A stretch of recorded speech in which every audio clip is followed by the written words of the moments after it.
Story 1. I've always been a bargain hunter, always on the lookout for the next great deal. That's how I found myself scouring Craigslist one evening, searching for a cheap, used laptop for my upcoming college semester. I came across an ad that seemed too good to be true, a high-end laptop at half the price it was worth. The seller, a guy named Mike, said it was an urgent sale as he was moving out of state. The price, the urgency, it all seemed typical of Craigslist. We arranged to meet at a local coffee shop the next day. I arrived early, my nerves a mix of excitement and the usual jitters that come with meeting a stranger from the internet. Mike was punctual, carrying a laptop bag and greeting me with a friendly, albeit somewhat forced, smile. The laptop was just as described in the ad, and it worked perfectly. I handed over the cash, and we went our separate ways. Simple routine, and exactly what I expected. But later that night, things took a turn. I received an email from Mike, which was odd because our transaction was complete. The message was brief. Forgot to give you the laptop charger. I can drop it off at your place. I was hesitant, but figured it was just an honest mistake. I replied with my address, telling myself I was just being paranoid. He showed up an hour later, charger in hand, but as he handed it to me, his demeanor changed. His eyes, once friendly, now bore a cold, calculating look.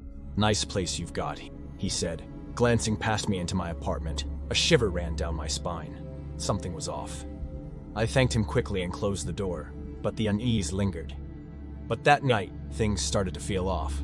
I heard strange noises outside my apartment, like someone shuffling around. I peered through the peephole but saw nothing. I told myself I was just being paranoid, but I couldn't shake the feeling of unease.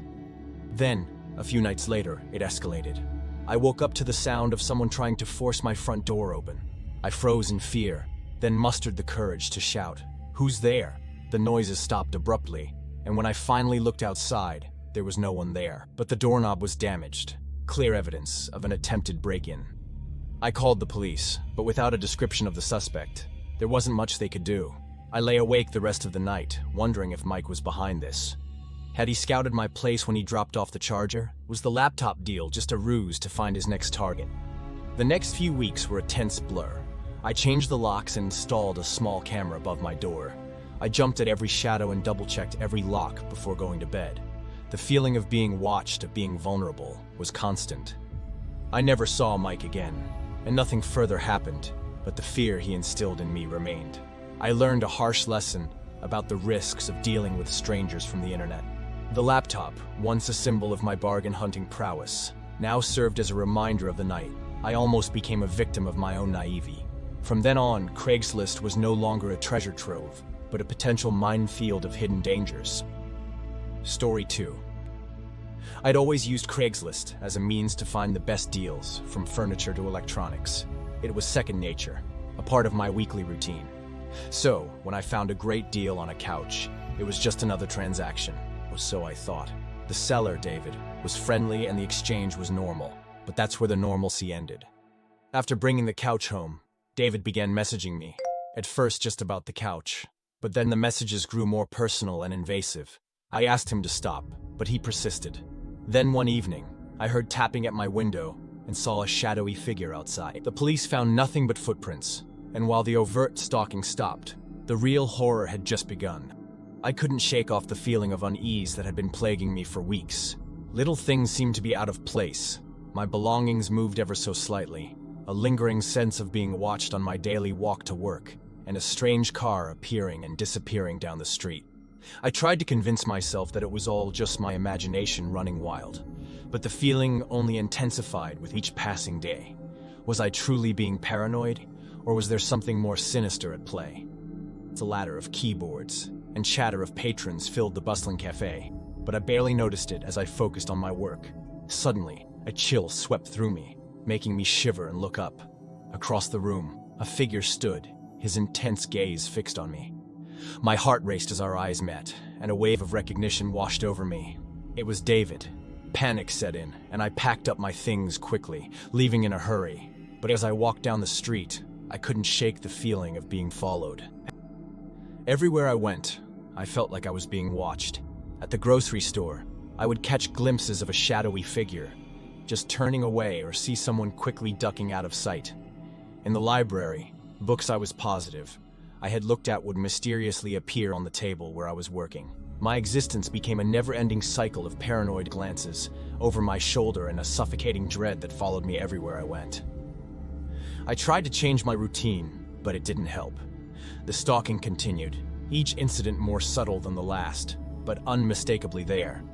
It was psychological torture, a game to him, and I was the unwilling participant. I wasn't just looking over my shoulder.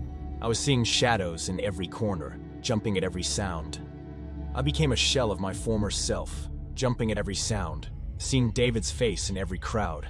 Friends began to worry, but how could I explain that I was being stalked by someone who was never there? The police were sympathetic, but without evidence. Their hands were tied. The breaking point came when I returned home one evening to find the couch. The very couch I had bought from David, slashed and torn, stuffing spilling out like the guts of some wounded animal. As I walked through my front door, a chill ran down my spine. The message written on my living room wall in bright red paint was clear. He'd been inside my home. I couldn't stay there any longer. That night, I packed a bag and left, abandoning most of my belongings. I immediately went to the police and gave them all the details about the Craigslist post where I found the couch. But when I returned to the posting, it had already been taken down. I did manage to give them the phone number David used to contact me, but they couldn't trace it back to anyone. Frustrated and scared, I showed them the damaged couch that this psycho had left behind. They filed a report, but I haven't heard anything since then. Now, I'm staying at a friend's place and trying to piece my life back together after this terrifying ordeal. Months have passed in a blur of new apartments and cities, but the fear has never left me. I'm always looking, always waiting for the next sign of David. Craigslist, once a haven of bargains, is now a reminder of the shadow that lurks behind the screen. The unseen eyes always watching, waiting. The fear has woven itself into the fabric of my life, a constant, unwelcome companion. Story 3. I always prided myself on being a savvy Craigslist user, finding the best deals and avoiding the obvious scams. It was almost a hobby, browsing through ads for hidden gems. That's how I stumbled upon an ad for a vintage guitar. Being a musician, it piqued my interest immediately. The price was shockingly low, but I figured it was my lucky day. I messaged the seller, a guy named Tom, and we arranged to meet at a local park. Simple and routine, I thought. As I approached the bench where we agreed to meet, I saw Tom holding the guitar case. He was an ordinary-looking guy, maybe in his 40s, nothing that screamed danger. But as we shook hands, a nagging voice in my head whispered, "Be careful, you never really know." I brushed it aside. I'd done this a dozen times. The guitar was in great condition, just as Tom had described. As I handed over the cash, he said something that struck me as odd. "Take good care of her. She's been with me through a lot." His eyes seemed to darken with a mix of sadness and something else I couldn't place. Odd guy, I thought, but the deal was too good to pass up. That night, I started hearing faint strumming noises. I lived alone, so any noise was unusual. I told myself it was just the neighbors or my imagination. But the sounds continued, night after night, always faint, always when I was on the brink of sleep. "It's nothing," I reassured myself, but a seed of unease had planted itself in my mind. Then, things escalated. I began receiving messages from Tom, each one more unsettling than the last. "How's my guitar?" The first one read. Then, "You're not playing her right." How did he know whether I was playing it or not? I blocked his number, but somehow, the messages kept coming, each one making my heart race a little faster. This isn't normal. This isn't right. One evening, as I was walking home, I felt eyes on me. I spun around to see a shadow ducking out of sight. At home, the strumming grew louder, no longer just a whisper in the night. I found myself pacing, unable to sit still, unable to shake the feeling of being watched, and you're losing a tea. I chid myself, but the fear was palpable, a cold hand gripping my heart.